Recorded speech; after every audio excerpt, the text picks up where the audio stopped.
ஆண்டவருக்கு ஸ்தோத்திரம் உண்டாகட்டும். சங்கீதம் 5.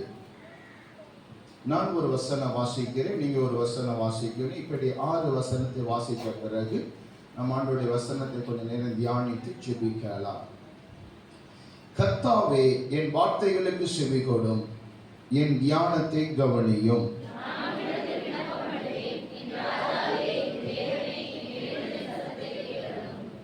கர்த்தாவே, காலையிலே என் சத்தத்தை கேட்டருளுவே. காலையிலே உமக்கு நேரே வந்து ஆயத்தமாகி காத்திருப்பேன்.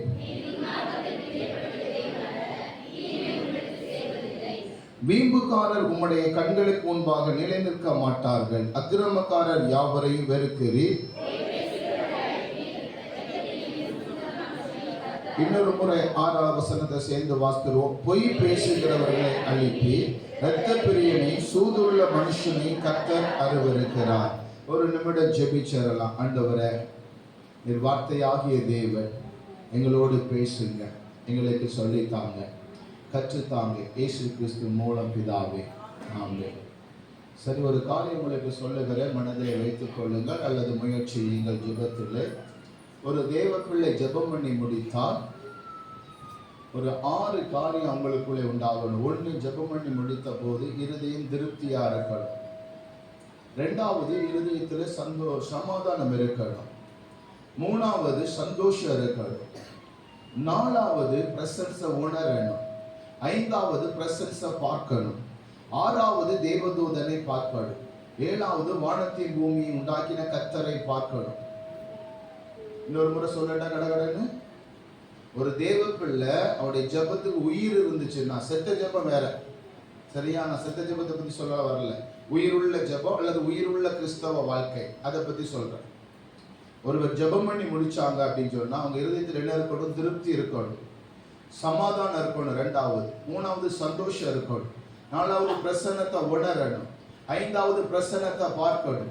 6வது, தேவதூதனை பார்க்கணும். 7வது, கர்த்தரை பார்க்கணும். இந்த அனுபவம் இருக்கணும்.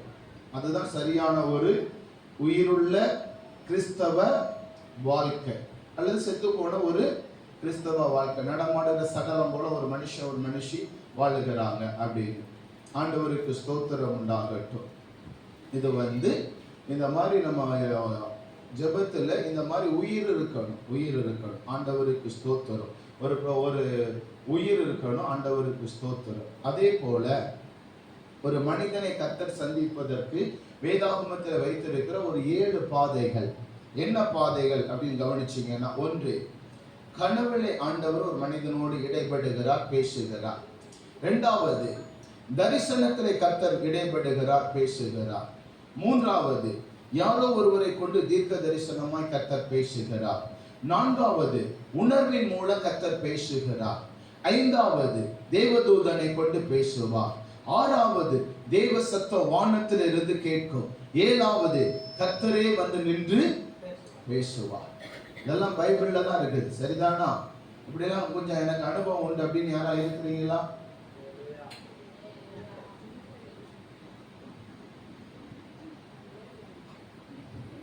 இப்படிலாம் அனுபவம் உண்டு. ஏதோ கொஞ்சம் பிச்சை கேட்ட மாதிரி கேட்கற மாதிரியா? எப்படியா உங்களை உருவாக்கிறணுமே அப்படின்னு சொல்றதுதான். உங்களை கர்த்தருக்குள்ள கொஞ்சம் நல்லா ஸ்ட்ராங் படுத்தணும், அப்படிதான். சரி, ஆண்டவருக்கு ஸ்தோத்திரம் உண்டாகட்டும்.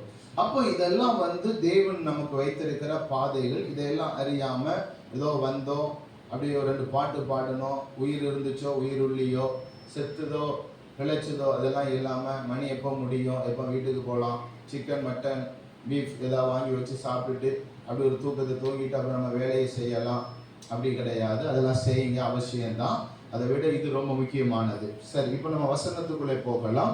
ஆண்டவருக்கு ஸ்தோத்திரம் உண்டாகட்டும். 2017 பாஸ்டர் ஜான் பால் அவனுடைய சர்ச்சைக்கு ஒரு 3 நாள் கூட்டத்துக்கு வந்திருந்தேன். அதை தொடர்ந்து தான் இங்கேயும் நான் வந்திருந்தேன் நினைக்கிறேன் நம்முடைய சர்ச்சைக்கு. ஆண்டவருக்கு ஸ்தோத்திரம். 2017, இப்போ 2025, கிட்டத்தட்ட 8 ஆண்டுகளுக்கு பிறகு. ஆமாம், ஆண்டவருக்கு ஸ்தோத்திரம். அதுக்கு இடையில ஒரு யூத் மீட்டிங் ஒன்று வந்திருந்தேன். ஆண்டவருக்கு ஸ்தோத்திரம். சரி, கர்த்தர் நல்லவர். இப்போ இந்த வசனத்தை 6வது வசனத்தை ஒருவர் வாசிக்கலாம். கவனிங்க, பொய் பேசுகிறவர்களை அழிப்பே அப்படின்னு வசனத்துல போட்டிருக்கு. பொய் பேசுகிற ஒரு மனிதனை ஆண்டவர் சொல்லுகிறார், நான் அவனை அழிச்சிருவேன்.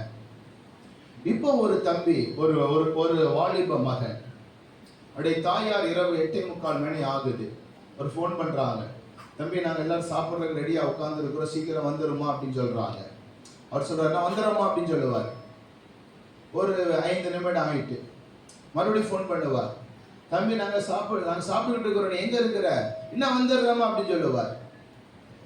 அப்புறம் அவங்க சாப்பிட்டு முடிய போற நேரம் வந்துடும், தம்பி நீ எங்க இருக்கிற, நாங்க சாப்பிட்டு முடிக்க போறோம், இன்னும் வந்துடுறோமா.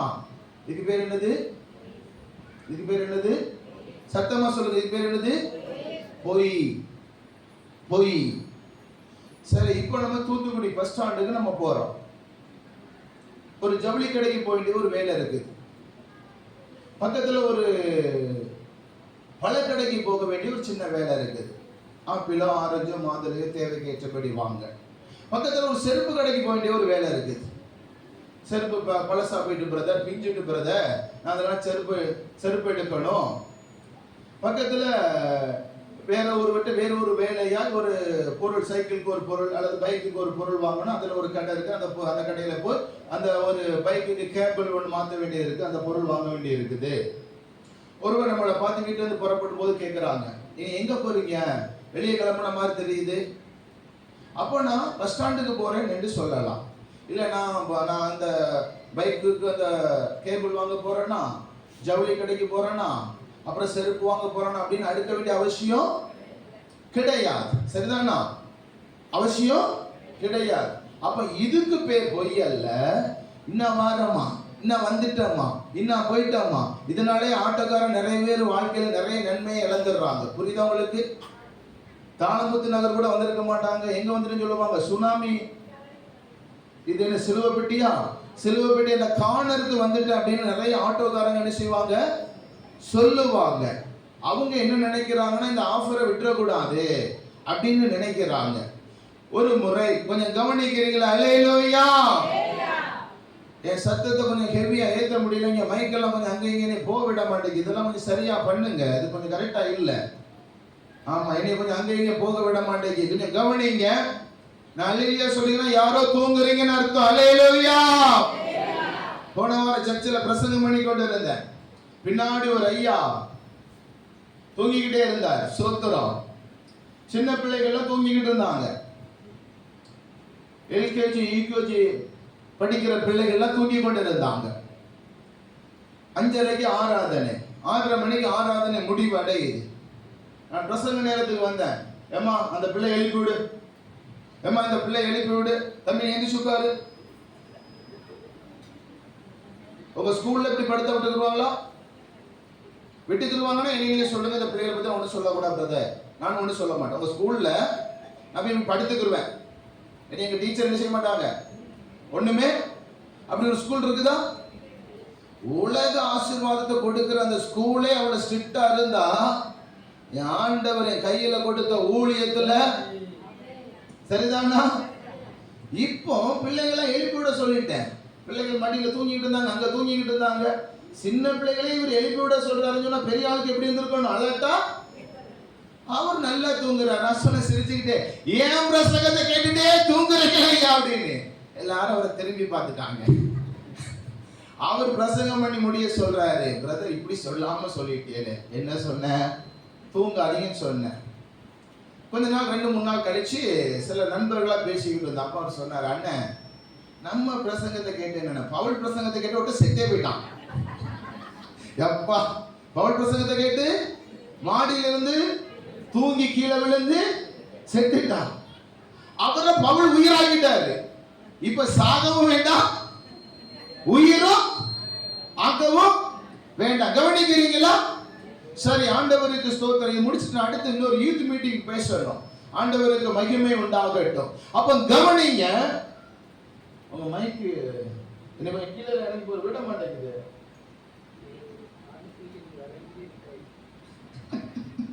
சரி, ஆண்டவருக்கு ஸ்தோத்திரம். ஆமா, இதெல்லாம் டெலிகாஸ்ட் பண்ணா ரொம்ப சந்தோஷம்.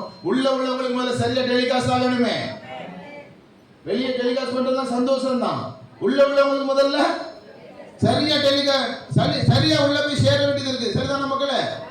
சரி, ஆண்டவருக்கு ஸ்தோத்திரம் உண்டாகட்டும். ஆண்டவருக்கு ஸ்தோத்திரம் உண்டாகட்டும். இந்த சங்கீதம் 5ஆம் அதிகாரம் 5வது அத்தியாயத்துல 6வது வசனத்தை வாசித்தோம். பொய் பேசுகிறவர்களை அழிப்பே, அழிப்பே. போன ஞாயிற்றுக்கிழமையில இந்த ஞாயிற்றுக்கிழமை வரைக்கும் நம்ம எவ்வளவு பொய் பேசிருக்கோம் தெரியுமா?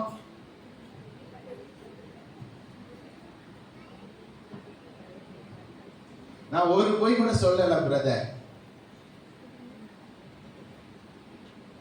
பிள்ளைகள் கூட சொல்றாங்க, எப்ப இன்னைக்கு ஸ்கூலுக்கு லீவு, அதனால நாளைக்கு லெட்டர் எழுதி தாங்க, என்னது எனக்கு வயிறு வலி. அட கொடுமை, எங்க வரைக்கும் போயிட்டு பொய். அது உண்மையானா வயிறு வலி வரணும், சரிதானா? உண்மையானா வயிறு வலி வரணும். அப்ப உண்மை நடக்குமா, பொய் ஜெயிக்குமா? பிள்ளைகளுக்குள்ள கூட இன்னைக்கு இந்த அளவுக்கு ஒரு அவல நிலை எங்கும் பரவிவிட்டது. இது தேவனுடைய பிள்ளைகளுக்கு ஒன்று விதிவிலக்கு கிடையாது. அங்கே இது பரவிவிட்டது, பரவிவிட்டது. ஆண்டவருக்கு ஸ்தோத்திரம் உண்டாகட்டும், ஆண்டவருக்கு ஸ்தோத்திரம். இங்கே வேதம் சொல்லுகிறது, பொய் பேசுகிறவர்களை அழிப்பார் அப்படின்னு எழுதி இருக்கிறது. அழிப்பார். வேகமாய் ஒரு 3 சம்பவத்தை சொல்லிட்டு ஃபைனலா இன்னைக்கு திருவிருந்தனால நம்மளை கொஞ்சம் ஒப்பு கொடுத்து அர்ப்பணிச்சு ஜெபம் பண்ணி நம்ம அடுத்த பகுதிக்குள்ளே போகலாம். அப்போஸ்தலர் 5ஆம் அதிகாரம் 1 வசனத்தை சீக்கிரமாய் வாசியுங்கள். அப்போஸ்தலர் 5ஆம் அதிகாரம் 1 வசனம்.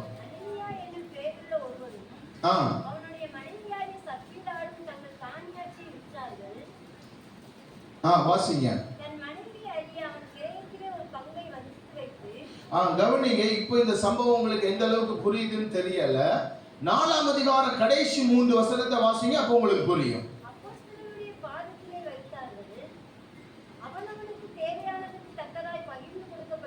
அந்த காலத்துல ஒரு ரூல் ரெகுலேஷன் வச்சிருந்தாங்க. என்ன ரூல் ரெகுலேஷன் வச்சிருந்தாங்க? அவங்களுடைய நிலங்களை, வீடுகளை, வருமானங்களை கொண்டு வந்து பிரதான அப்போஸ்தலனா இருக்கிற பிரதான அப்போஸ்தலர் இயேசு, அப்போஸ்தலர் ஊழியத்தை நிறைவேற்றுகிற பேதுருவுடைய பாதத்திலே கொண்டு வந்து வச்சாங்க. அவங்க கொண்டு வைக்கிறாங்க. யார் யாருக்கு எவ்வளவு தேவையோ அது பகிர்ந்து கொடுக்கப்படும். ஒரு வீட்டுக்கு இன்னைக்கு 500 ரூபாயா, எல்லாருக்கும் சராசரி 500 ரூபாய் அப்படி கொடுக்கப்படும். அதுதான் அன்றைக்கு இருந்த காலகட்டம், அன்றைக்கு இருந்த சட்ட திட்டங்கள், அன்றைக்கு இருந்த அமைப்புகள். ஆண்டவருக்கு ஸ்தோத்திரம் உண்டாகட்டும். அந்த காலத்துல தான் இந்த அனானியாவும் சப்பீராலும், ஒரு கணவன் மனைவி, இவங்க 2 பேர் சேர்ந்து தனக்கு உண்டானதை விற்பனை செய்கிறாங்க. நிலத்தை, சொத்தை வித்துட்டு பாதியை எடுத்து தனியா வச்சுட்டாங்க. ஒழுங்கு என்னன்னா முழுசையும் கொண்டு வரணும். பாதியை தனியா வச்சுட்டு இப்ப பாதியை கொண்டுட்டு பேதுருட்ட வர்றாங்க. வாசிங்க. அப்போஸ்தலர் 5:1 வாசிங்க.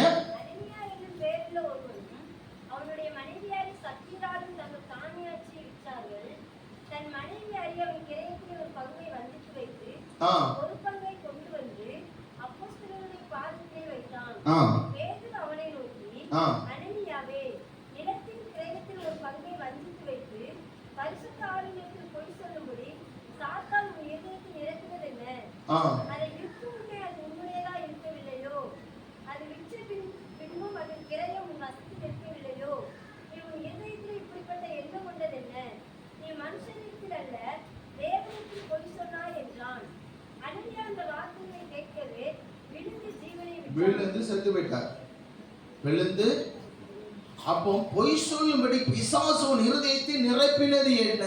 அப்ப யார் பொய் சொல்லுவாங்கன்னா பிசாசினால் நிரப்பப்பட்டவன். யார் பொய் சொல்லுவாங்க? பிசாசினால் நிரப்பப்பட்டவர்கள் பொய் சொல்லுவாங்க. ஒரு பங்கை வஞ்சித்து வைத்து விட்டு நீ ஒரு பங்கை இங்க கொண்டு வந்திருக்கிறியே. பேதுரு கேட்கிறார் அனானியாட்ட, ஒரு பங்கை கொண்டு வந்திருக்கிறியே, இப்படி ஏன் பண்ணுகிற அப்படின்னு கேட்கும் போது இந்த வார்த்தையை கேட்கவே செத்து விழுந்தார்கள். வசனம் சொல்லுகிறது. பொய் சொன்னதுக்கு எவ்வளவு பெரிய தண்டனை, பொய் சொன்னதுக்கா எவ்வளவு பெரிய தண்டனை பிரதர்? பொய் சொன்னதுக்கா பைபிள் சொல்லுது. ஆமா ஆமா. இன்னொரு விஷயம் என்ன தெரியுமா? அடுத்து கண்டினியூ பண்ண, கொஞ்சம் வேகமா வாசிங்க. மிகுந்த பயம் உண்டாயிற்று. அடக்கம் பண்ணினார்கள். நல்லா கவனிங்க, 3 மணி நேரத்துக்கு பிறகு மனைவி உள்ளே வருகிறார். ஒரு 2 நாளைக்கு முன்னாடி எங்க வீட்டுல நான் உட்கார்ந்து கொஞ்சம் மீன் வெட்டிக்கிட்டு இருந்தேன். என் ஒய்ஃப் எனக்கு கொஞ்சம் பக்கத்துல உட்கார்ந்து இருந்தா. எங்க வீட்டு வாசல், ஹால், 2 ரூம், ஒரு சின்ன பிரேயர் ரூம், அங்க எல்லாம் யாரு வந்திருக்கிறாங்கன்னு ஆள் என்ன பார்க்க முடியாது. வீடு அந்த பக்கம் இருக்குது, வீட்டுடைய இந்த பக்கம் கேம்பஸ். ஒரு 4:30 மணிலிருந்து 4:45 மணி இருக்கும் சாயங்காலம். நான் இந்த பக்கம் உட்கார்ந்து மீனை வெட்டிக்கிட்டு இருக்கிறேன். என் ஒய்ஃபு பக்கத்துல ஒரு அப்படி கிச்சன்ல இருந்து வெளியே வர்ற இடத்துல படியில உட்கார்ந்து இருக்கிறான். என் ஒய்ஃப் சொல்றா, இவாஞ்சலின் உள்ள வந்துட்டா. என் மக பேர் இவாஞ்சலின் வந்துட்டா, பேக்கை கொண்டு வச்சுட்டா. இப்போ அவ ஏதாவது வேண்டாத ஒரு காரியம் செய்வா அப்படின்னு. முகத்தை பார்க்கல. இப்ப நான் இப்படி ரொம்ப ஸ்ட்ராங்கா சொல்றான்னு சத்தம் போட்டேன், இவாஞ்சலின் என்னப்பா அப்படின்னு சொன்னா. நான் என்ன நினைச்சேன்னா, ஆளை பார்க்கல, என்னதான் நடந்துச்சுன்னு தெரியல. ஆள் வந்தது கரெக்டா தெரியுது. பக்கத்து வீட்டுல கேட்டு தந்தாங்க, நம்ம வீட்டுல கேட்டது. எனக்கு கூட அட்ரஸ் கண்டுபிடிக்க முடியாது. கேட்டு தந்தவன் இல்ல, நம்ம வீடு இல்ல, பக்கத்து வீடு சொல்லுவா. இவ்வளவு துல்லியமா இருக்கக்கூடிய ஒரு மனைவி இங்கே புருஷன் மரித்து 3 மணி நேரம் வரைக்கும் அவள் காதுக்கு அந்த செய்தி போகவே இல்லை. இவள் மனைவியா இவ வேற யாரோ எனக்கு கொஞ்சம் டவுட்டா தான். புரியுதா உங்களுக்கு? உங்க வீட்டுல கணவன் யார்கிட்ட பேசுகிறார் போன் அப்படின்னு மனைவி கேட்கணும். மனைவி யார்கிட்ட பேசுகிறாள் அப்படின்னு கணவன் கேட்கணும். ஊழியத்தின் ஆரம்பத்துல, மேரேஜ் ஆன ஆரம்பத்திலேயே நான் ஒரு பைக்ல யாரை ஏற்றிட்டு போனா கூட எங்க வீட்டுல போன உடனே சொல்லுவேன், எப்படி ஒரு ஆள் ஏற்றிட்டு வந்தாம்பா. இதே சிலர் என்ன நினைக்கிறாங்க, ஆம்பளையாளுக்கு அடிமை. இது அடிமை இல்லை. நான் இந்த செய்தியை மனைவிக்கு சொல்லாவிட்டா இன்னொருத்தர் சொல்லுவான். எப்படி தெரியுமா சொல்லுவான், அக்கா ஒரு வாலிப பிள்ளை அண்ணன் ஏத்திட்டு வந்தாரு, அவர் ரொம்ப அழகா இருந்தா, ரொம்ப நேரம் பேசிக்கிட்டு இருந்தா, விளங்கும் என் குடும்பம் ரெண்டா. அப்ப என் குடும்ப சமாதானத்தை காத்துக்கொள்ளன்னு சொல்றதுக்காக நான் ஞானமா இவைகளை சொல்லும்படி தேவன் எனக்கு சொல்லிக் கொடுத்தார். ஆனா சிலருக்கு என்ன, கீழே விழுந்தாலும் இந்த மேமீசையில மண் ஒட்டாத ஒரு வழக்க சொல்லுவாங்க பாத்தீங்களா, அதை என்ன மனைவிட்டு சொல்லணும். அப்ப மனைவி சொல்ல வேண்டாமே, நான் கொஞ்சம் ஜாயிண்டாவே பேசுறேனே, மனைவி மட்டும் சொல்லணுமோ? நீதினா எல்லாருக்கும் நீதிதான். இந்த வேதம் ஆண் என்ற பெண் என்ற வித்தியாசம் காண்பிக்கவில்லை. ஒரு பெண் தேவனுக்கு மகள்னா ஒரு ஆண் தேவனுக்கு மகன். இதுதான் இந்த வேதம். அப்போ யார்கிட்ட பேசுனாங்க?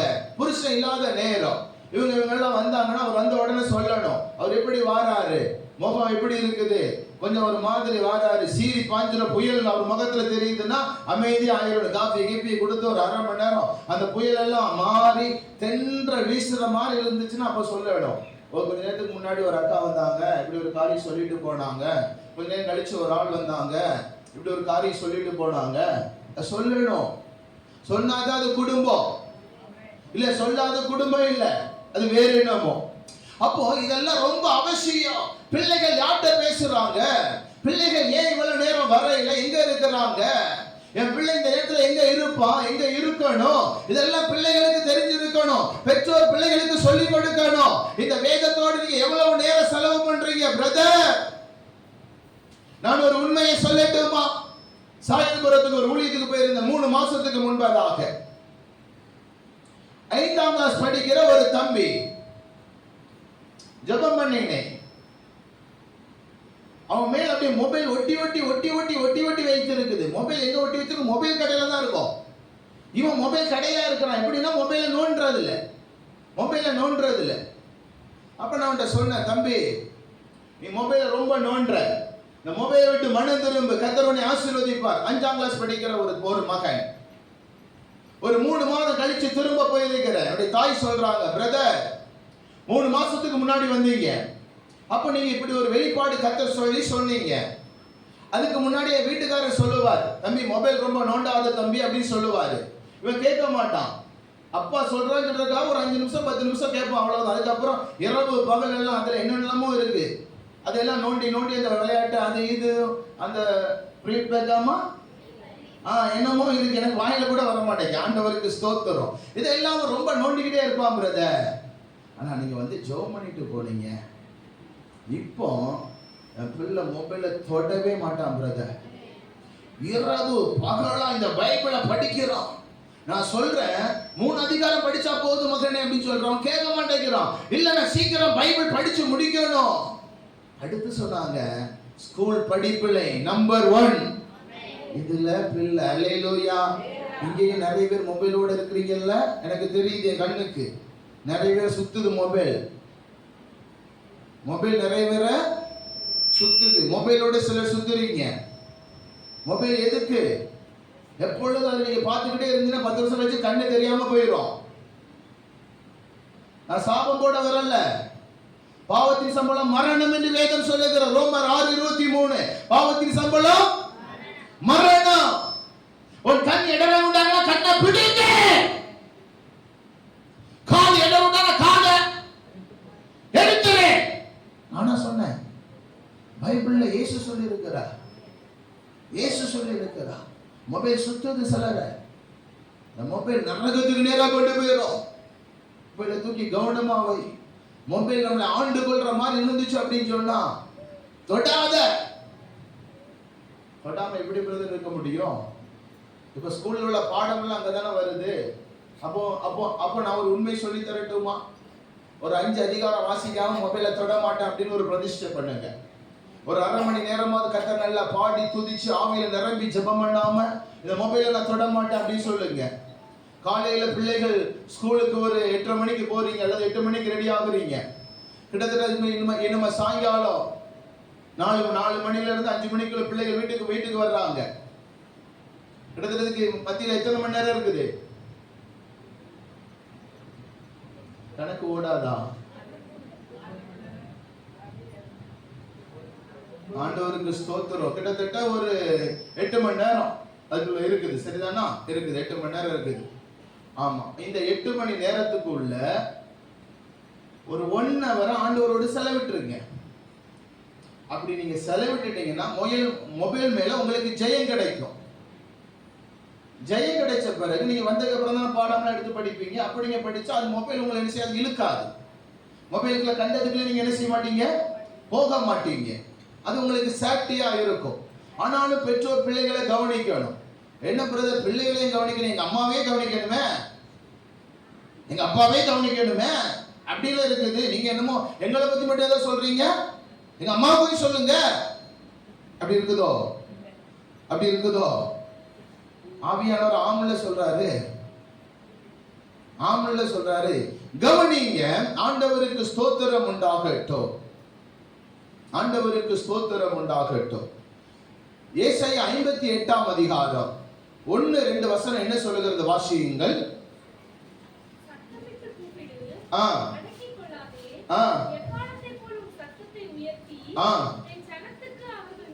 மீறுதலை சொல்லு. எங்க சர்ச்சுல ஸ்ட்ரிக்ட்டா சொல்லிட்டேன், டைவர்ஸ் பண்ணிட்டு இன்னொரு கல்யாணம் பண்ணி சர்ச்சுக்குள்ள வராத. உடனே நான் பலந்து கூட்டி கொண்டு போக முடியாது. தள்ளிவிடப்பட்டவன் விவாகம் பண்ணுகிறவன் விபச்சாரம் பண்ணுகிறான். தள்ளிவிடப்பட்டவனை விவாகம் பண்ணுகிறவன் விபச்சாரி. பரலோகத்துக்கு கொண்டு போக முடியாது. ஸ்ட்ரிக்ட்டா சொல்லிட்டேன்.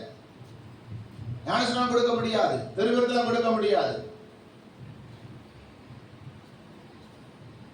மார்க் 10 அதிகாரத்தில் அப்படி எழுதி இருக்குது.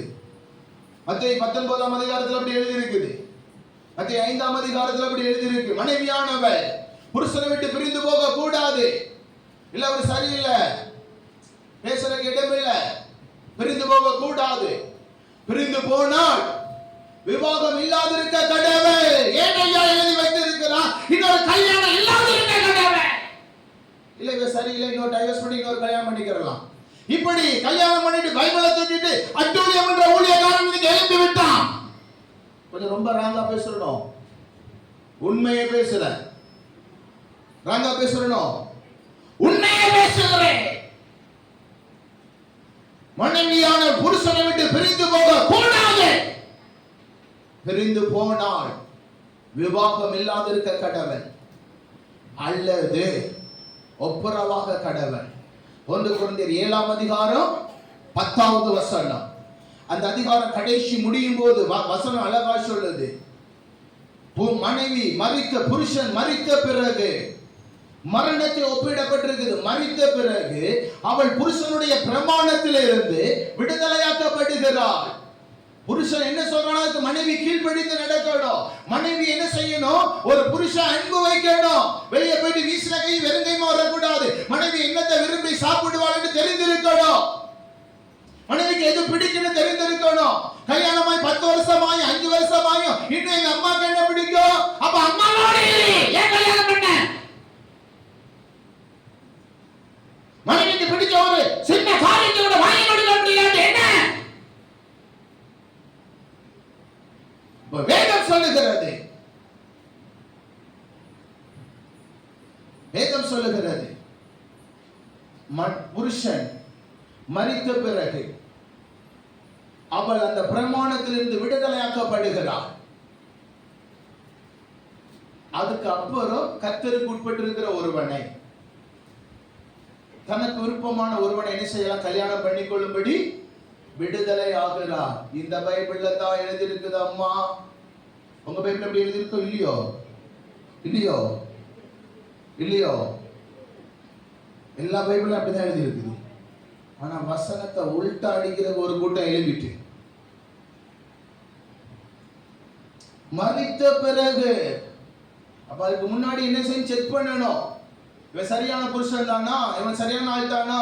அதான் நான் தான் வாட்ஸ்அப்ல பிடிச்சிடறேனே, நான் தான் பேஸ்புக்ல பிடிச்சிக்கிறேனே. அப்ப எங்க செக் பண்ண? அவன் அது வரைக்கும் பொண்ணே கண்ணே சொல்லுவான். அப்ப வந்ததுக்கு அப்புறம் கட்டகம் எடுப்பான்.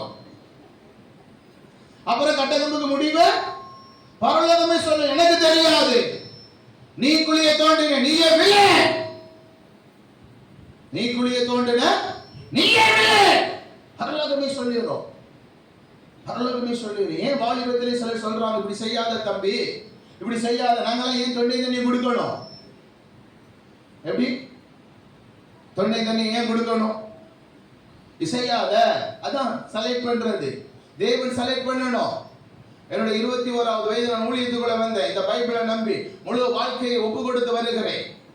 எனக்கு ரொம்ப ஆசை, பிரதர் வின்சென்ட் செல்வகுமார் மாதிரி, பாஸ்டர் ஏசன்னா மாதிரி திருமணமாக ஊழியம் செய்யணும் அப்படின்னு. கொஞ்ச காலத்துக்கு அப்புறம் எனக்கு ஒரு நினைவு வருது, இது தேவ சித்தமா? அப்ப ஆண்டவர்கிட்ட போய் கேட்கிற, ஆண்டவரே, நான் திருமணமாய் ஊழியம் செய்வது உமக்கு சித்தமா? திருமணம் பண்ணாம ஊழியம் செய்வது உமக்கு சித்தமா? லவ் பண்ற சித்தமா கேட்கல,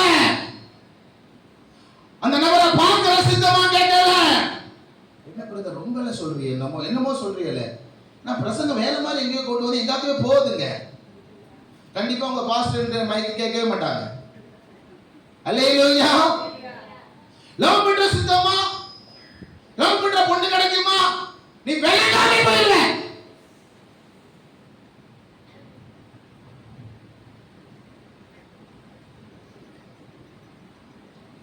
வசனம் சொல்லுகிறது, தேவனை லவ் பண்ணு. இரண்டாவது, பெற்றோரை நேசி, பிள்ளைகளை நேசிங்க, சபையை நேசிங்க, ஊழியத்தை நேசிங்க, இயேசுவை நேசிங்க. 21வது வயது ஆண்டவர்கிட்ட ஜெபிக்கிறேன், ஆண்டவரே, ஊழியத்துக்குள்ள வந்துட்டேன், திருமணம் பண்ணி ஊழியம் செய்வது உமக்கு சித்தமா? திருமணம் பண்ணாமல் ஊழியம் செய்வது உமக்கு சித்தமா? ஆண்டு சொன்னார், இளம் வயதின் மனைவியோடு மகிழ்ந்திரு. ஆண்டு சொன்னார், மனுஷன் தனிமையா இருப்பது நல்லதல்ல. ஆண்டவர்கிட்ட ஜெபிக்கிறேன், ஆண்டவரே, நான் ஊழியக்காரன், பல இடங்களுக்கு பிரசங்கம் பண்ண போறப்ப வாலிபன், நிறைய பெண் பிள்ளைகள் இருப்பாங்க. அங்க இருந்து ஒரு அலைக்ஸ் வந்துச்சு, இங்க இருந்து ஒரு அலைக்ஸ் வந்துச்சு. இதெல்லாம் மைண்டுக்குள்ள ஓடிக்கிட்டு இருந்தா நான் விளங்க மாட்டேன். நான் அதனால ஒரே ஒரு காரியம்தான், ஒரு வீட்டார் அவருடைய மகளை பொண்ணு கேட்டு எங்க வீட்டுக்கு வரணும். அந்த பொண்ணு எனக்கு கல்யாணம் என்ன செய்யணும், முடியணும், அவ்வளவுதான். ஏசுநாதர் ஒரு நிபந்தனை வச்சேன், அப்படியே நடந்துச்சு. ஊழியத்தின் பாதையில சில நெருக்கங்களை சந்தித்தோம். சில நாள் பால் வாங்குற காசு இருக்காது. என் ஒய்ஃப் சொல்லுவா, இன்னைக்கு சீனியும் இஞ்சியும் வசக்கி குடிப்போம் அப்படின்னு கேட்பா. அவ இப்படி கேட்டு ஒரு பால் கூட வாங்குறதுக்கு வக்கீலவங்களுக்குலாம் கல்யாணம் கேட்குறாங்களே, இப்போ கேட்குறாங்களா இல்லையா? கேட்டுருக்கலாமே, கேட்கல. இன்னைக்கு நான் ஃபில்லப் பண்ண வேண்டிய இடத்தை மனைவி ஃபில்லப் பண்றா. அல்லேலூயா. எனக்கெல்லாம் ரொம்ப ஆசை, ஊழியத்துக்கு உட்பட்டு வந்தவன் சும்மா வந்து உட்கார்ந்து பாயில உட்கார கூடாது.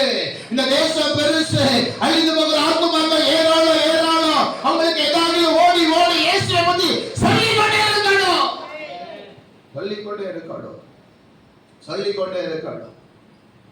கல்யாணம் ஆயிடுச்சு, மனைவி நேசிக்கிறோம், பெற்றோரை அவங்களுக்கு கொடுக்க வேண்டிய கவனம் கொடுக்கணும், அவங்களை விசாரிக்கணும். அது இந்த பெண்கள் இருக்காங்களே, எப்பா தான் அம்மா தான் அண்ணன் தம்பி வந்தா அப்படியே விழுந்து மயக்கப்பட்டு விழுந்துருவாங்க. மாமியார் வந்தா அருவாதைக்கு எப்பா, மைனி வந்தா வீட்டை தூக்க. இது என்ன சுவாபமோ எனக்கும். இதுக்கு இந்த வழக்கை எந்த நீதிமன்றத்தில் போய் முடிவுக்கு கொண்டு வரேன்னு இந்த விஷயத்துல ஆண்கள் பாவம்.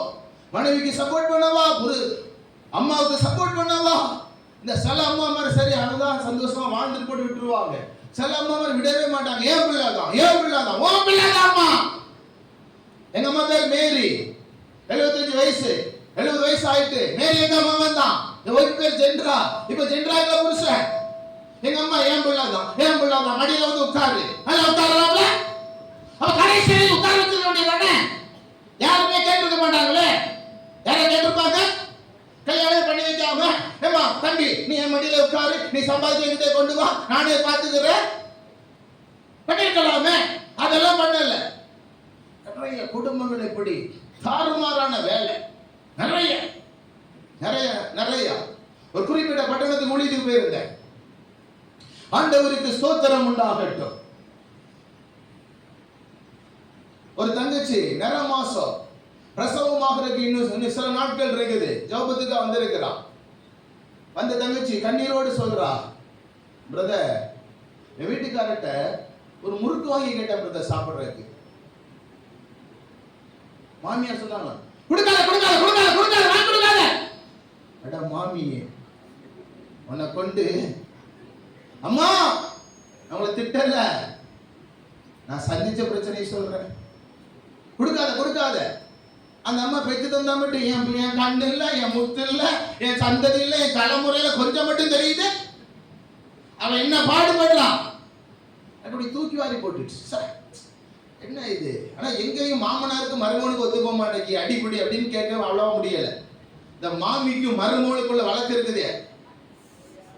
எப்பா இது என்னைக்கு முடிவடையும் தெரியல, வருகையில தான் முடிவடையும். ஆமா சரி, ஆண்டவருக்கு மகிமை உண்டாகட்டும். அப்ப வேதம் சொல்லுகிறது, புருஷன் மரித்து போனதை அறியாமல் 3 மணி நேரத்துக்கு பிறகு சப்பிரால் உள்ளே வருகிறான். பேதுருவுக்கு இறக்கம் கொஞ்சம் கூட இல்லப்பா. அம்மா எவ்வளவு வித்தீங்க? புருஷன் செத்து போயிட்டான், நாளைக்கு சாப்பாட்டுக்கு என்ன பண்ணும், அதை பத்திலாம் பேதுருக்கு இறக்கமே. பாவத்தை கண்டனம் பண்ணி பிரசங்கம் பண்ணி இறக்கம் வராது. சர்ச்சுக்கு ஒரு முறை பிரதர் சாலமோன் சாலஸ்னு ஒருவர் வந்திருந்தார். அப்படி ஒரு அம்மா கான்வென்ஷன் லேசா தூங்குச்சு, அம்மா டிஸ்டர்ப் ஆகுது பிரசங்கம் அப்படி சொல்லுவாரு.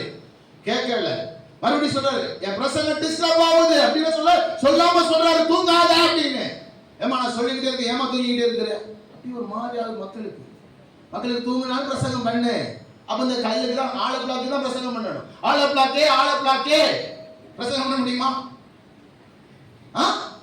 இந்த பக்கம் இருக்கிற அந்த சிமிண்டிசங்களே சொல்ல முடியுமா? அப்போ அவர் சொன்னாரு, இன்னைக்கு நிறைய பேர் எல்லையை மீறி மொபைல ரொம்ப நோண்டுறாங்க, மொபைல் எல்லாம் வெடி கேட்டோம். எப்படி இருக்கும்? மொபைல் எல்லாம் வெடி கேட்டோம் அப்படின்னு சொன்னார். சரி, ஆண்டவருக்கு மகிமை உண்டாகட்டும். இப்போ இந்த சப்பீரால் 3 மணி நேரம் கழிச்சு வருகிறான். புருஷனுக்கு என்ன நடந்துச்சுன்னு தெரியாது, பேதுருக்கு தெரியுது, புருஷன் செத்து போயிட்டான். பாஸ்டர் அன்னைக்கு ஸ்டேஷன்ல இல்லையோ? இல்ல. யாரும் கம்ப்ளைண்ட் பண்ணலையோ? அன்னைக்கு மிலிட்டரி இருந்திருக்குமோ, சிபிஐ இருந்திருக்குமோ தெரியல. ஆனா சப்பீர் அனானியா விழுந்து செத்த உடனே தூக்கிட்டு கொண்டு அடக்கம் பண்றது வாலிபர் ரெடியா இருக்கிறாங்க. வாலிபர் இங்க இருக்கிறாங்களா? வாலிபர்ல கொஞ்சம் அல்லையிலே சொல்லுங்க பார்க்கலாம். வாலிபர்கள், வாலிப தம்பிமாரலாம் இங்க எல்லாம் அப்படி விழாதபடி கர்த்தர் காப்பாராக. நான் நினைக்கிறேன் பொதுவா 1-2 சபையில் அப்படி விழுந்தா நல்லதுன்னு நினைக்கிறேன். விழுந்தா நல்லது. கர்த்தருக்கு பயப்படுகிற பயம் வந்துரும். இங்க இல்ல, இங்க இல்ல, இங்க இல்ல. சரி, ஆண்டவருக்கு ஸ்தோத்திரம் உண்டாகட்டும். இப்போ மனைவி வருகிறார். பேதுருக்கு ஒரு இரக்கம், ஒரு ஈரம் ஒண்ணு இல்ல. ஏமா என்ன எவ்வளவு குத்திங்கம்மா? இல்லையா, 1,00,000 வித்தோம், 50,000 உண்மையே சொல்ல இல்ல, 50,000 தான் வித்தோம். அப்படியா? உன் புருஷன் அடக்கமணியுடைய கால்கள் இதோ வந்திருக்கு, உடனே தூக்கிட்டு போ. அப்பா, அப்படி ஊழியம் வந்தா இப்ப சபை இருக்கும்? நீங்க உட்கார்ந்துருப்பியா?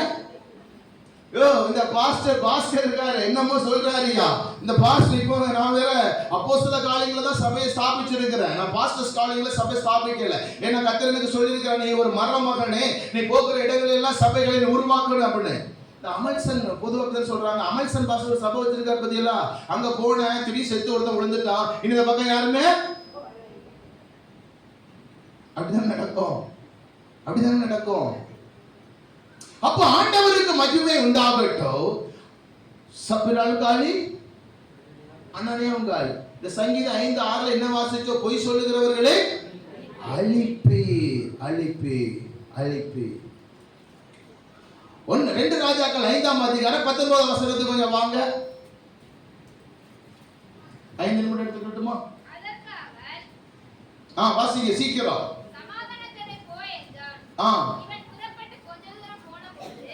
தேவனுடைய மனுஷனாகிய எலிசா எலிசாவின் வேலைக்காரன் கேயாசி என்பவன் அந்த சீரியனாகிய நாகமான் கொண்டு வந்ததை என் ஆண்டவன் அவன் கையிலே வாங்காமல் அவனை விட்டு விட்டார்.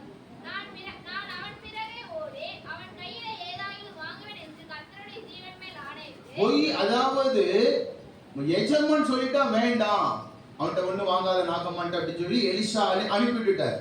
இந்த கேயாசுக்கு அது மேல ஒரு நாட்டம். அதனால இந்த நாகமான் கொண்டு வந்த காணிக்க பணத்தை எல்லாம் எங்க எஜமான் வேண்டான்னு சொல்லிட்டாரு, நான் போய் வாங்குவேன். அது யார் மேல ஆணையிட்டு? கர்த்தர் மேல ஆணையிட்டு ஓடுகிறார். ஓடிட்டு என்ன தெரியுமா சொல்ற? பொய் சொல்ற. மலைநாட்டுல இருந்து 2 வாலிபர்கள் வந்திருக்கிறாங்க, அவங்களுக்கு கொஞ்சம் அப்பம் கொடுக்கணும். நானே சொல்லிடுறேன், சரியா? ஆண்டவருக்கு ஸ்தோத்திரம். அப்பம் கொடுக்கணும், கொஞ்சம் இதெல்லாம் கொடுக்கணும், அதெல்லாம் கொடுக்கணும். எஜமா சொன்னாரு, அதனால தாங்கன்னு கேட்ட உடனே அவனும் வேகமா படைத்தளபதி வந்து எல்லாத்தையும் கொடுத்துடுறாரு. இந்த ஆளு வேகமா வாங்கிட்டு ரூமுக்குள்ள கொண்டு வச்சுட்டு இங்க வந்தாரு. ஐயா மாட்டிக்கிட்ட, இங்க வந்தாரு. ஐயா, ஐயா சபையே, வாசல்ல வரும்போது அவன் துன்மார்க்கனா, அவன் நீதிமானா? இந்த பைபிளை சொல்லணும். வாசலுக்குள்ள என்றாகும் போது அவன் துன்மார்க்கனா நீதிமானா? இந்த பைபிளை சொல்லணும். இதுதான் தேவனுடைய விருப்பம். எத்தனை பேர் ஆமென் சொல்றீங்க? எத்தனை பேர் ஆமென் சொல்றீங்க? வாசலுக்குள்ளே நுழையும் போது இந்த பைபிளை சொல்லணும். பாவத்தை தனியா சொல்ல வேண்டாம், கூட்டம் நிறைய இருக்குது இல்ல. சர்ச்சில சொன்ன 2-3 ட்ரிப் பார்த்துக்கிட்டே இருந்தான். ஒரு தம்பி சுத்தி மொபைல் வந்துகிட்டே இருக்கு, டிவி வந்துகிட்டே இருக்கு. நான் சொன்னேன், நீ என் பிள்ளைடா, உன்னை நான் தனியா சொல்ல மாட்டேன், பொதுவா சொல்றேன். மனம் திரும்பிக்க அல்லது மாட்டிக்கிறவன். எஜமானனை பத்தி எனக்கு நல்லா தெரியும், எஜமானனை பத்தி எனக்கு நல்லா தெரியும். ஆண்டவருக்கு ஸ்தோத்திரம் உண்டாகட்டும். இப்போ இந்த மனுஷன் ஓடி போய் வாங்கி கொண்டு ரூம்ல வச்சுட்டு வந்தாரு. எலிசா கேட்கிறார், தம்பி எங்க போயிட்டு வந்த? இல்ல சார், நான் எங்கேயுமே போகல சார். நீ அந்த நாகமான் பின்னாடி ஓடினியே, என் மனம் உன்னோட வரல. இந்த எலிசா மேல இருக்கிற அபிஷேகம் என்னன்னு கேட்டீங்கன்னா, மாட்டு தாவணியிலேயே ஆரப்பாளையத்திலே பஸ் ஏறிட்டா இவருக்கு தெரிஞ்சிடும். நாகர்கோவில் வடசேரியில பஸ் ஏறிட்டா இவருக்கு தெரிஞ்சிடும். திருவனந்தபுரத்துல பஸ் ஏறிட்டா, சென்னை கோயம்பேட்டுல பஸ் ஏறிட்டா, பெங்களூர்ல மைசூர்ல ட்ரெயின் ஏறிட்டா எலிசாவுக்கு தெரிஞ்சிடும். அப்படிப்பட்ட ஏராளமானவர் இந்த தேசத்துக்குள்ள எழுப்பி விடுன்னு சொல்லிதான் தீர்க்க தரிசன ஜெபம் ஒண்ணு ஆரம்பிச்சு நடத்தி கொண்டே வருகிறோம். சில பிள்ளைகள் வளர்ந்துட்டாங்க, ஃபயர் ஆயிட்டாங்க. நீங்களும் ஃபயர் ஆகுறீங்களா? ஆயிருவீங்க. கர்த்தருக்கு சித்தமான அப்படி நடக்கலாம். ஆண்டவருக்கு மகிமை உண்டாகட்டும். நீதிகளை சொல்லுகிற ஊழியம் எங்கே? பாவத்தை கண்டிக்கிற தேவ மனிதர் எங்கே? எங்கே? எங்கே? ஆண்டவருக்கு ஸ்தோத்திரம் உண்டாகட்டும். இப்போ இந்த மனுஷன் அப்படி ஓடி போயிட்டு வந்துட்டு எலிசாட்ட சொல்றாரு, இல்ல சார் நான் எங்கேயும் போயில, ஓ என் மனம் உன்னோட வரல, அந்த மண்ட போய் இதெல்லாம் வாங்கிட்டு வர இல்லை. அந்த வசனம் கடைசி அதிகாரம் என்ன தெரியுமா சொல்லுது? பவர்ஃபுல்லா ஆசீர்வதிக்கப்பட்டு எலிசாவுக்கு பிறகு எலிசா மேலோட மகிமையெல்லாம் வாங்கிட்டு பவர்ஃபுல்லா ஊழியத்தை நிறைவேற்ற வேண்டியவன் குஷ்டம் பிடித்து, வசனத்தில் எழுதி இருக்குதா? கடைசி வசனம், குஷ்டம் பிடித்து இங்கே வந்து ஆரோக்கியம் அடைந்து வர வேண்டியவன் இங்கே இருந்து குஷ்டரோகியாய் வெளியே போகிறான். என்ன காரணம்? மனசாட்சியை மழுங்கடிச்சிட்டோம். இத்தனை பேர் சொன்ன ஆலோசனை மழுங்கடிச்சிட்டோம். இந்த பலிபீடத்திலிருந்து புறப்பட்ட காரியத்தை மழுங்கடிச்சிட்டோம். அதனால வந்த பிரச்சனை. கடைசி ஒரு வசனத்தை 5 நிமிடத்துல சொல்லிட்டு நான் ஜெபம் பண்ணி முடிக்க விரும்புகிறேன். யோசுவா 7ஆம் அதிகாரம் முதல் வசனம் வாசிக்க. யோசுவா 7ஆம் அதிகாரம் முதல் வசனம்.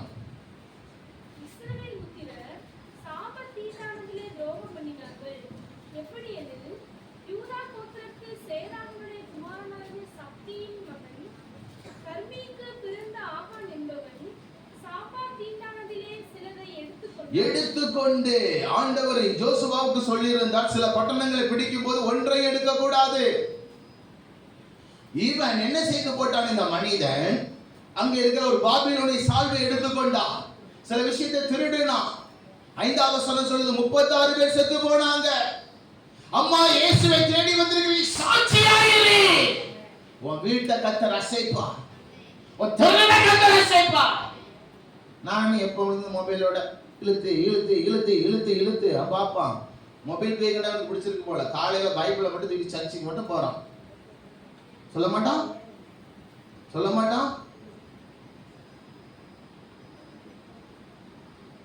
வசனத்துல வாழுங்க பிரதர் சிஸ்டர், வசனத்துல வாழுங்க. சத்தியத்தை வாழ்வாக்கி கொள்ளுங்க. அவங்க ஒழுங்கா கேட்காதீங்க, இவங்க ஒழுங்கா கேட்காதீங்க. அவன் நரகத்துக்கு போவான், நம்ம போவோமா? அதுக்கு 5-4 மணிக்கு எந்திரிச்சிங்க. அதுக்கா? நானும் இந்த 20 வருட ஊழியத்தின் பாதையில பார்த்திருக்கிறேன். பலர் இடர்கள் பலர் நடந்திருக்கிறாங்க. என் ஆண்டவர் என்னை அழைத்தவர் உண்மையுள்ளவர்.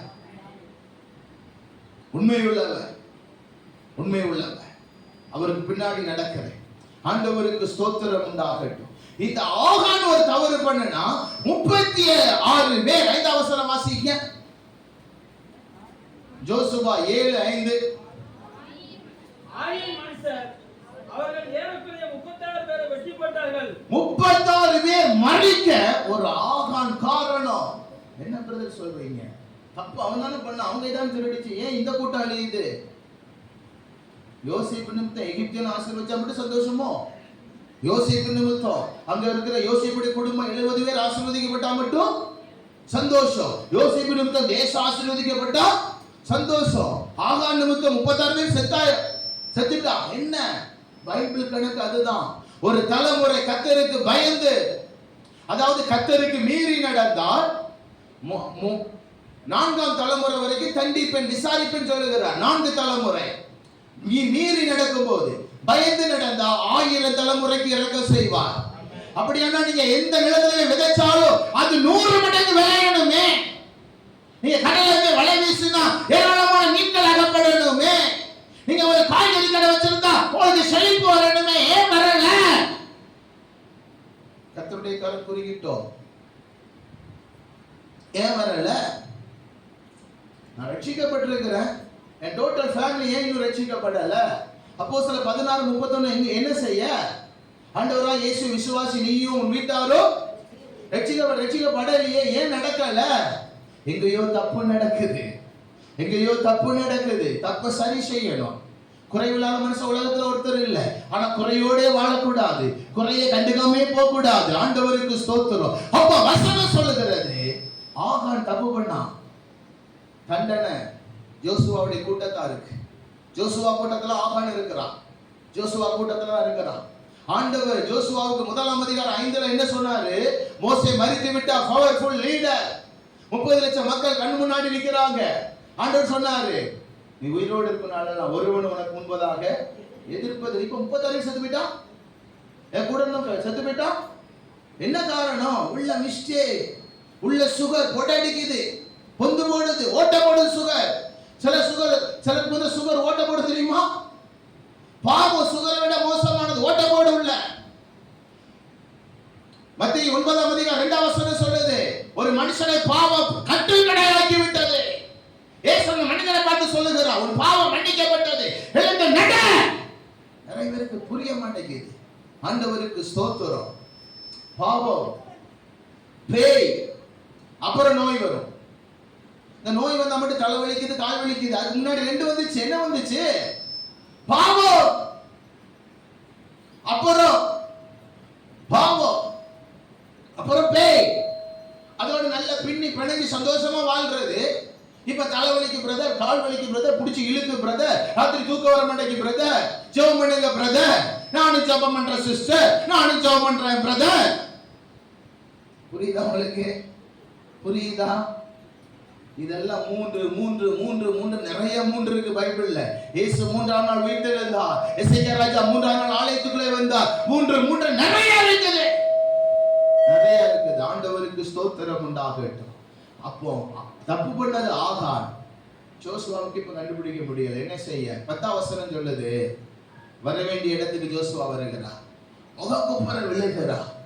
என் சனம் பாதிக்கப்பட்டுட்டு. இப்ப ஆண்டவர் சொல்றாரு, ஜோசுவா அப்படி விழுந்துட்டாங்க, எம்பி நீ ஆண்டவர்கிட்ட விழுந்து கிடக்கணும். பல மணி நேரம் விழுந்து கிடக்கணும். சங்கீதம் 84:1 நம்முடைய வாழ்க்கையா மாறணும். கர்த்தாவே நீ வாசம் பண்ணுகிற வாசஸ்தலம், முடிச்சிருங்க பார்க்கலாம், வாசிக்க வேண்டாம். கர்த்தாவே நீ வாசம் பண்ணுகிற வாசஸ்தலம் எத்தனை? ஆண்டவருக்கு ஸ்தோத்திரம். வசனம் இருதயத்துக்குள்ள இருக்கணும். பைபிள் இருக்கிற ரொம்ப நல்லது, அதை காட்டில் இருதயத்துக்குள்ள இருக்கணும். அப்போ ஜோசுவா முகங்குப்புற விழுந்து கிடக்கிறார். ஆண்டவர் வந்து சொல்றாரு, ஜோசுவா கிடக்காத, எந்தி, என்ன உன் ஜனத்துக்குள்ள தப்பு நடந்துச்சு, என்ன இப்படி இது பண்ணு, இப்படி இது பண்ணு அப்படின்னு கடைசியா கண்டுபிடிக்கும் போது, மகனே என்ன பண்ண? நான் எடுத்துட்டேன் ஐயா, என் வீட்டுக்குள்ள பதைச்சு வச்சிருக்கேன் ஐயா, அதை எடு இவனை பெத, அதை எடு இவனை அப்படி. இவனை பெதன் பைபிள்ல இல்ல. சுட்டு எரிக்கிறாங்க, கல்லால் அடிக்கிறாங்களா? கல்லால் அடிச்சு எரிக்கிறாங்க அல்லது சுட்டு எரிக்கிறாங்க. இந்த மாதிரி ஒரு தீமைக்குள்ள அந்த மனிதன் அகப்படுகிறான். அப்போ பாவத்தின் விளைவு இதெல்லாம் செய்யும். நம்ம ஜெபத்தோட கொஞ்சம் எழுந்து நிற்போம். டைம் ஆயிடுச்சு. ஜெபத்தோட எழுந்து நிற்போம். சீக்கிரமா எழுந்துருங்க. ஆண்டவருக்கு ஸ்தோத்திரம், ஆண்டவருக்கு ஸ்தோத்திரம், ஆண்டவருக்கு ஸ்தோத்திரம். உங்க இருதயத்தில் அப்படி ஈட்டியை போல குத்திருக்க வசனம் அப்படின்னா இன்னைக்கு ஆண்டவர்கிட்ட சொல்லுங்க, ஆண்டவரே ஒருவேளை நான் ஒரு பொய் சொல்லாம வாழ முடியலையே பிரதர், நாங்கள் ஊழி செய்கிறோம் பிரதர் 20 வருஷம், எனக்கு ஒரு மனைவி இருக்கிறாங்க, 2 பிள்ளைகள் இருக்காங்க, தேவைகள் உண்டு, எவ்வளோ காரியம் உண்டு, நான் கத்த நடத்துறா, என்னை நடத்துற ஆண்டவர் உங்களை நடத்துவா. போய் சொல்லுங்க, ஒரு சூழ்நிலை வருது, ஆண்டவர்கிட்ட போய் சொல்லுங்க. ஆண்டவர் உங்களுக்கு ஐடியா தருவார். சாமுவேலுக்கு கொடுத்தது போல. சவுல் கேள்விப்பட்டா கொன்றுவானே, இல்லை சாமுவேல், ஒரு கன்றுக்குட்டியை கொண்டு போ, கேட்டா பலியிட வந்தேன்னு சொல்லு, தாவீது அபிஷேகம் பண்ண போற நேரம் இது நடக்குது. ஆண்டோட்ட கேளு, எனக்கு கடன் பிரச்சனை பிரதர், என்னால பொய் சொல்லாம இருக்க முடியல, எனக்கு இந்த பிரச்சனை பிரதர் முடியல. ஆண்டோட்ட சொல்லுங்க, எனக்கு பொய் சொல்லாம வாழன்னு விரும்புறேன், ஆண்டவரை பாவத்துக்கு இடம் கொடுக்காம வாழன்னு விரும்புறேன், எனக்கு உதவி செய்யுங்க. ஆகானை போல ஒரு பாபிலோனி சால்வியம் திருடுனதுனால 36 பேர் மரிச்சிட்டாங்க. 36 பேர் ரட்சிக்கப்படணும், 36 பேர் மறுரூபமாக்கப்படணும், 36 பேர் எழுப்புதல் வீரனா எழுப்பணும். இங்க 36 பேரை கல்லறைக்குள்ள அனுப்பிட்டான் ஒரு ஆகான். வஞ்சித்து வைத்ததுனால மனைவி செத்துட்டா, புருஷன் செத்துட்டா, அடக்காராதனைகள். ஏன் ஐயா? பாவம், பாவம், ரகசிய பாவம் இருக்குதோ, யாருக்கும் தெரியாம உதட்ட இழுத்து நதியை வைக்கிறீங்களோ, யாருக்கும் தெரியாம மொபைல் என்னமோ நோண்டிக்கிட்டு இருக்கீங்களோ, யாருக்கும் தெரியாம யூடியூப்புக்குள்ள தேவையற்றதை பாக்குறீங்களோ, இன்னைக்கு ஆண்டவர் உங்களோட பேசி இருக்கிறார் பிரதர் சிஸ்டர். கர்த்தர் எனக்கு சொல்லி அனுப்பினார், இந்த செய்தியை சொல், இந்த செய்தியை சொல். கர்த்தர் நம்மோடு பேசி இருக்கிறார். ஒருவேளை இந்த மொபைல் மூலமா பலருக்கு இது டெலிகாஸ்ட் பண்ணப்படுகிறது. இதை பார்க்கிற தம்பி, தங்கச்சி, அம்மா, அப்பா, நீங்க கூட உங்க கூட கர்த்தர் பேசி இருக்கிறார். உணர்வடையுங்க, விட வேண்டியதை விடுங்க. கர்த்தர் உங்களை ஆசீர்வதிப்பார். சபையே, ஆண்டவருக்கு முன்னாடி பழுதற்ற ஒரு வாழ்க்கை வாழ அப்படி ஒப்பு கொடுங்க. சுத்தமான வாழ்க்கை வாழ ஒப்பு கொடுங்க. மற்றவங்க குற்றப்படுத்துற மாதிரி ஒரு இது இருக்கு, அதை விட்டு விலகிருங்க. பாவத்துக்கு இடம் கொடுக்காதீங்க. அப்படி கொஞ்சம் சோதிச்சு பாருங்க. இன்னைக்கு திருவிருந்துக்குள்ள போகிறோம். நம்மை நாமே சோதித்து அறிந்தா நம்ம நியாயம் தீர்க்கப்படும். சோதித்து பாருங்க. குறைவுகள் எங்க இருக்குதா அப்படியே விளக்கிருங்க. பரிசுத்தமுள்ள ஒரு வாழ்க்கை வாழ அப்படியே அர்ப்பணிங்க. ஒப்பு கொடுங்க பிரதர். உலகத்துல எந்த மனுஷன் 100% பரிசுத்தமான அல்ல. பரிசுத்தத்துக்காக அழைக்கப்பட்டிருக்கிறோம், ஓடுகிறோம். தேவன் நம்மை பரிசுத்தமாக்குவார். ஆனால் நம்ம பாவத்தோடு நிக்க கூடாது. பாவத்தை உதறி விட்டுறணும். ஆண்டவரை நோக்கி ஓடணும். ஆண்டவரே உமக்கு ஸ்தோத்திரம். என்னோடு கூட சேர்ந்து இந்த வரிய பாடி ஆண்டவர்ட்ட அப்படியே அர்ப்பணிங்க. அப்படியே திருவிருந்து பந்திக்குள்ள நான் பாஸ்டர் கையில மைக்க கொடுக்க போகிறேன். 2-3 நிமிடத்துல உமக்கு உகந்த தூய பலியா இந்த உடலை ஒப்பு கொடுத்து, உமக்கு உகந்த தூய பலியா இந்த உடலை ஒப்பு கொடுத்து ஆட்கொண்டு என்னை நடத்தும். அபிஷேகத்தாலே என்னை நிரப்பும்.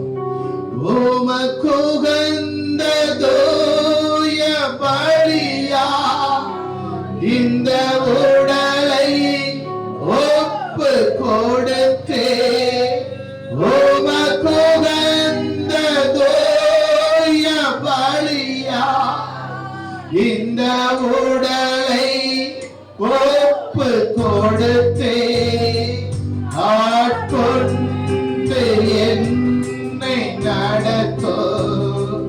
அபிஷேகத்தாலே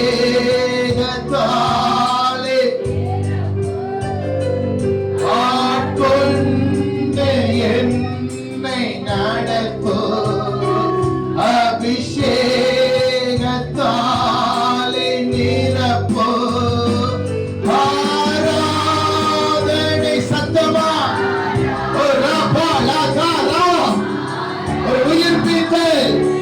ஒரு மனதிரும்புதல்,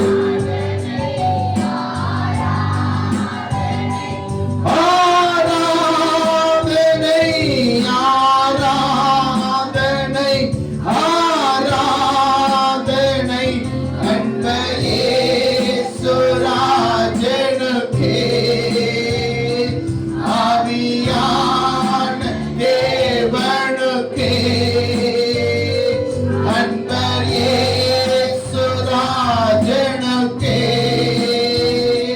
ஆவியான தேவனுக்கே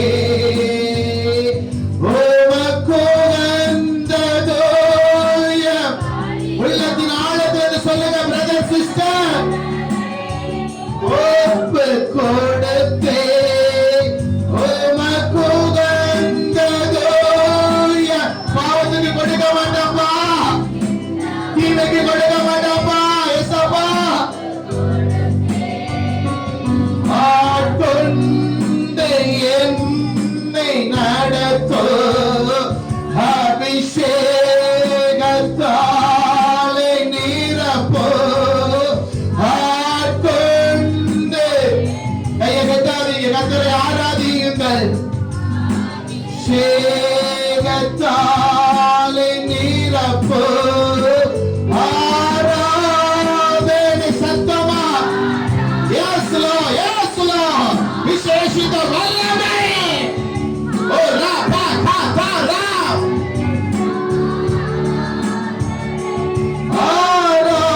ஆராதனை ஆராதனை ஆராதனை அன்பரே சுராஜனுக்கே. ஆவியான தேவனுக்கே அன்பரே சுராஜனுக்கே. ஆவியான தேவனுக்கே இந்த நாளில் ஒவ்வொரு உந்த நீரை. மொபைல் வேண்டாம், தீமை வேண்டாம், பாவம் வேண்டாம். டேடி நாளில் ஒவ்வொரு நிமிடமும் உந்த நினைவால் நிரம்ப வேண்டும். என் வாயின் வார்த்தை எல்லாம் சொல்லுங்க. பிறக்காய மாற்ற